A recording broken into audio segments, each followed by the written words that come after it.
Magandang araw po ng Tuesday, mga bayan karerista. May pangarera po ngayon tayo, ngayong araw na to, March 31, 2026. Gawa ng po sa darating na mga holiday, natapat po sa araw ng pangarera, yung Holy Week. Kaya idinaraos po ngayon ang isa sa pangarera. Tayo po mayroong 7 pangarera at magsisimula po ito ng 5:30 ng hapon. Halos hanggang 8 kalok po ang mga magsisitunggali sa bawat pangarera. Muli, singit lang po ng Kursunadong Dihado, lalo na sa panahon na ito na magmamahal na araw, baka po magkadihaduhan. Atin na pong umpisa na, halina po. Karera numero 1, start po na winner take all, races 1 to 7, distance 1,200 meters, isang 3-year-old and above maiden race for placers, post time is 5:30 p.m. At meron po tayo ditong 6 na kalahok, isang coupled yung numero 5. Pampremera po natin dito, yung numero 5 coupled entries, Got Talent Survivor. Mas binibigyan po natin din yung 5A dito, Got Talent. Narendan po ni JL Sego Jr. May taglay na tuling yung last March 18. Ito po ay dumating ng segundo pwesto kay High Speed. Kaya siya ating pampremera. At bilang panigundo naman po natin yung numero 1 West Saratoga ni PM Cabalejo. Pwedeng iuna at i-pacing. Sa pagkakatanda ko, ito po ay dumating na po ng segunda pwesto nung nakaraan laban niya. Gayunpaman, may preba naman po ito na nag-barrier nung February 8 kung saan na tersera pwesto po siya kay Perpetuator at Make No Mistake na kapwa pong mga imported horses.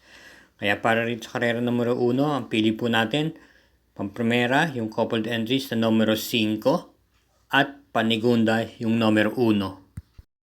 Karera numero 2, distance 1,200 meters, ang class 5, 17-41 group split. Start po ng pick 6, races 2 to 7. At ito po ay binubuo ng 8 kalahok kung saan meron po tayong Super 6 dito. Pampremera po natin dito yung numero 1 Luke Skywalker. May taglay pong tuling at pwede rin pong i-pacing. Ito po yung nagagamayan po ni JC De La Cruz. At may maganda naman po itong preba base sa kanyang mga itinako nung mga nakaraang buwan, nung buwan ng Pebrero. Ito po ay dumating po ng 4th pwesto kay Everland noong February 7. At noong February 18 naman, na segunda naman po siya kay Darna. Kaya kung titingnan po natin, nasa kondisyon naman po ito. At bilang panigunda po natin dito yung chiller ni RC Baldonido na pwede pong sumabay sa harapan at naipipacing din naman po. Ito po'y maganda po ang ikinikilos. Itong manakaraang takbo niya, hindi po nawawala sa timbangan to. At bilang panresera po natin dito yung numero 3 Golden Petita ni GL Sego Jr. Pwede makasabay rin sa harapan at naipipacing. At meron din naman dating po ito pagsapit ng meta. Kaya kung merong magbalugbugan sa harapan, pwede po itong makasabay.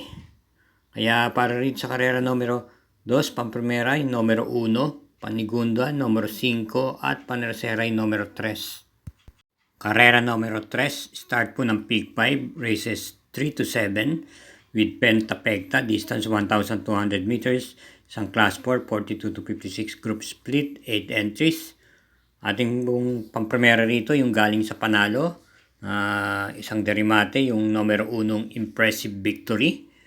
Itong nakaraan po ay papakita ng buti at nasa timbangan po at lately nanalo lang po ito ng dihado.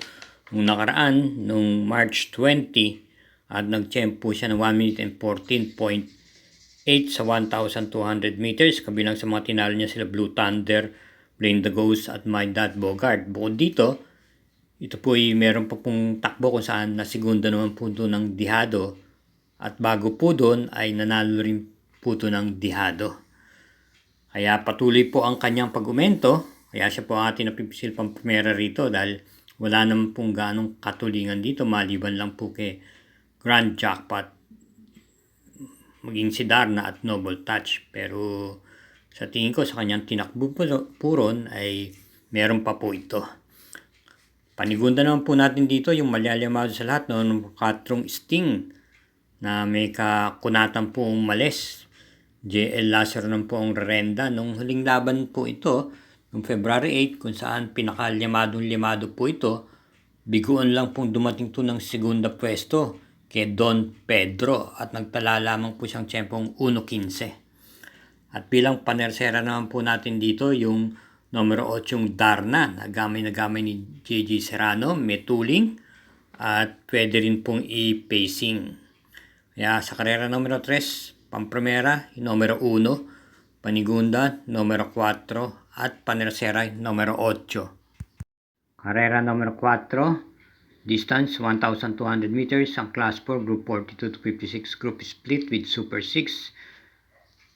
Start ng peak 4, races 4 to 7, 8 entries. Pamprimera, yung numero 4, Sabel. Ito po ay papatnubayan po muli ni A.R. Villegas from PR Dalema. Pwede pong iunat sa harapan at nakasasabay din naman po itong kabayong to. At nung nakaraan laban niya, ito po ay hindi po gaanong maganda ang pagkakasalida. Dumating lamang po siya ng bandang mga kalagitnaan. Pero patas lang po sa tingin ko ang laban niya rito. Panigunda naman natin dito yung number 7 Guerrera Warriors na matapang po sa laban at gamay na gamay po naman ni JT Sarate na huling takbo niya. Na tersera pwesto naman po ito noong March 21 kay Gamer Winner.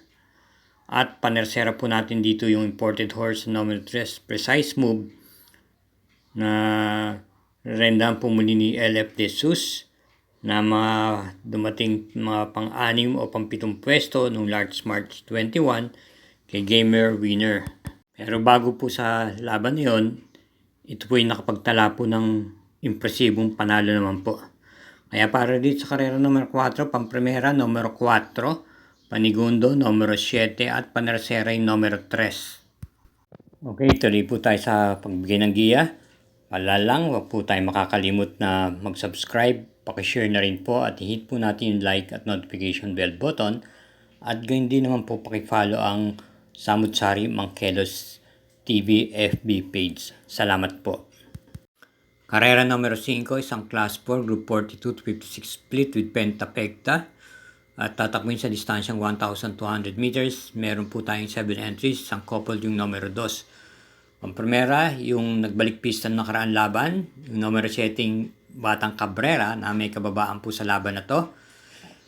Ito po ang estilo nito ay pwede pong kumuha ng unahan to at pwede rin lang pong i-pacing lamang.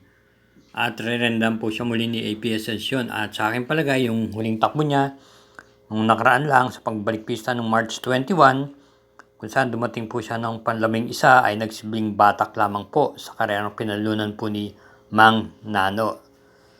Kaya kung nasa ustong kondisyon po ito, sa tingin ko, may kahirapan pong matalo to rito. Kaya para sa akin, sisingilin ko sa karera numero 5, yung numero 7. Karera numero 6, penultimate race with Pentapecta, isang class 4, group 42 to 56. Group split, distance 1,200 meters, another 8 entries.